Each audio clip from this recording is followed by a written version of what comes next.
Hello, friends. Today I got various inputs from the various students and also some of our friends that I need to make the videos on taxation and especially with respect to the income tax. Income tax actually is everybody needs to aware the taxation provisions in India, and also they should know that how to do the tax planning and how to save the tax. And about the taxation, it is the duty that the basic minimum has to be known by everybody.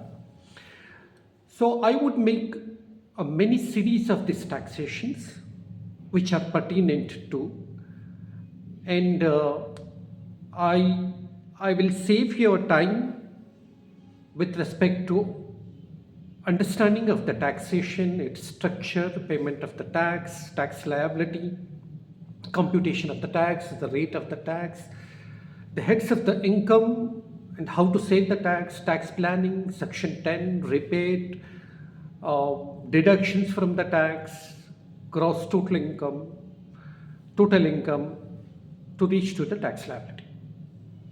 To start with, I would like to take you through like a layman, step by step, to understand the taxation in India, especially with regard to the direct taxation and the income tax part of it.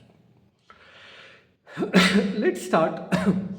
In India, constitution is the parent law, meaning the for anything, any enactment or any act, any law to be passed in India, constitution has to permit it. In India, constitution is a parent law and it has to accord the authority to the parliament to pass any law. In case if there is no authority given by the constitution, then such act, such law is called ultra vires, void and nullified. There is no effect of that. So with respect to the income tax, Article 265 of the Constitution and the entry 82 into the Union list has given the power to the government to introduce the provisions related to taxation. Indian government levy the tax, both direct and the indirect. Okay, so the Indian government can pass the legislation or the acts, and it comes under the Ministry of the Finance, then Department of the Revenue.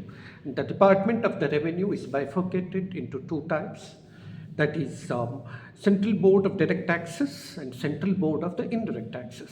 We would be focusing at this point of time Central Board of the Direct Taxes. Okay. Taxation actually is classified into two types. Let us try to understand that what is a tax itself. Tax is a compulsory contribution by the citizen of the country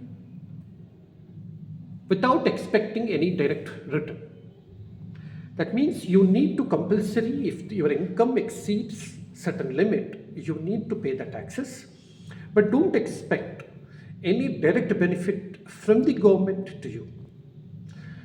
India being the welfare state,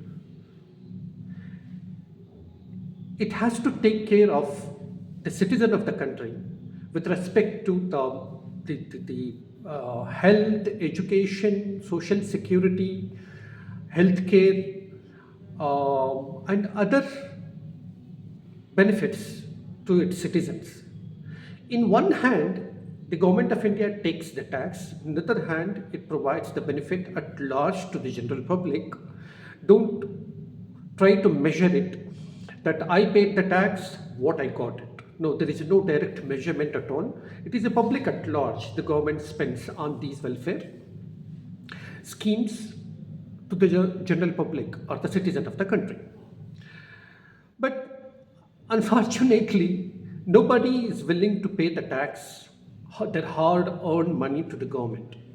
So the government has made it compulsory, and there is a collection mechanisms, and there are certain provisions, and there are certain exemptions, and there are certain limits.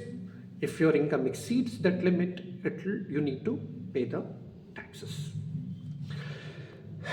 So I was explaining you that tax in India has come into force. The income tax in India has come into force in Income Tax Act 1961, and it was applicable to whole of India, including Jammu and Kashmir. Taxation is of two types: direct tax and the indirect tax. Direct tax is one where the impact and incidence falls on the same person. Indirect tax, on the other hand, their impact and incidence fall on two different people. Let us try and understand more about this direct tax and the indirect tax. Direct tax, where the impact and incidence falls on the same person, meaning if you are earning the income and the income exceeds maximum marginal limit which is not taxable, you need to pay the tax on your own out of your pocket. That means you have to pay the tax out of your pocket. In case of the indirect tax, the person is an intermediary, as a collection agent. For example, the person who's is a wholesaler or a retailer, what he does is that when he sells something, he collects the tax from the ultimate consumer or the customer and give it to the government. Look at this, the impact and incidence in case of the direct tax. Direct tax, where the impacts and incident fall on the same person, meaning the responsibility of the pay tax, ultimate responsibility of the pay tax, it is yours. Just like the income tax and the wealth tax. You cannot pass on to any other person except you. If you are earning, you have to pay the tax. The responsibility and ultimate responsibility falls on you. But in case of the indirect tax, responsibility may be on one person, ultimate responsibility may be on the other person. If I'm buying and selling the services or the goods, then I'm selling it, I would collect the tax from the ultimate consumer, that I'm responsible to pay the tax if I'm selling it, but ultimately it's borne by the customer or the consumer. And I would collect it and give it to the government. If I don't do that, I will be held responsible to the government that as a part of the sale, I need to collect the tax as well, and I have to pay to the government. The example are the GST, the custom duty, etc., where you are not paying out of the pocket, you are collecting from some other person and paying it to the government. So now we have the classification, correct? That is the direct tax and the indirect tax. The direct tax, the example of the income tax and the wealth tax. The indirect tax is an example of the GST, the custom duty, etc. So this is the main classification, one needs to understand it, right? So in case of the taxation, section 1 talks about that the Income Tax Act 1961, it is applicable to whole of India, including Jammu and Kashmir. Section 2 talks about given certain definition, or section 2 and 3 given certain definition, like assessment year. Assessment year, section 2 subsection 9, it says that assessment year is the year immediately preceding the previous year. Okay, and then what is the previous year? Previous year is defined under section 3 of the Income Tax Act 1961. Previous year means it's a period of 12 months which start from 1st April of the one year and ends on 31st March of the next year. So that's why we call 2 years, for example, 2024-2025, that is our previous year. for which we have to pay the tax, and the tax, the filing of the return, the filing of the return is extended up to 15th September for the salaried people. So for example, if we take into account 2024-2025, meaning that our previous year, the financial year, starts from 1st April 2024 and ends on 31st March 2025. So if you calculate, it's a period of 12 months. It is not Jan to December, which is the calendar year we don't consider in case of the income tax. The income tax would consider it is April to the March. It starts from 1 year and ends in the another year of 31st March. So previous year means it is the year in which you earn the income. Assessment year means the year in which you pay the tax. So previous year is immediately preceding the assessment year. Assessment year is immediately succeeding the previous year. Previous year is a year we call the accounting year, income earned year.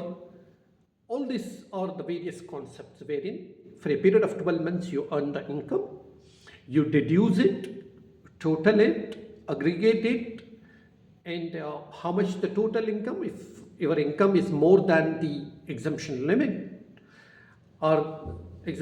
then you need to pay the tax, and the tax you have to pay in the next year, that is called the assessment year, which has been defined under section 2 subsection 9, the assessment year. There are certain other definitions also which are very important to understand that who has to pay the tax. So in Income Tax Act says that a person who pays the tax is called the assessee. So assessee has been defined under section 2 subsection 7. Any person by whom any tax is payable under this act. Any person who has been assessed for his income or for some other person incomes responsible. Any person who's called assessee in this act, or any person who's deemed to be the assessee, any person who's assessee in default. So all these are called the assessees. That means you are coming under the purview of the income tax here. The next thing is that what is a person? A person has been defined under section 2 subsection 31. A person means an individual, a company, a firm, a HUF, association of person or the body of individual, or any artificial juridical person which is created by law, which are not falling under the previous one. That is called the person. Okay? So these people are called the persons, and these persons, if they are coming under the purview of the Income Tax Act, then they are called the assessees. The assessees has to pay the tax, whether it belongs to their income or whether it is belong to some other person's income. Maybe they are the guardian or the agent, or they are responsible for their minor child who are earning the income. All these are, minor is incompetent to enter into the contract. That's why guardian is taken as the assessee, or any person who did not pay the tax on the income. All these are considered as assessees. In income tax, there are two types of definitions. Three types of rather definition have been used: inclusive definition, exclusive as well as the inclusive definition. This definition as well as the other provision of the tax, I will be focusing into the next recording, the next session. Please keep watching these income tax series. That would be helpful to you. Thank you. Thank you very much.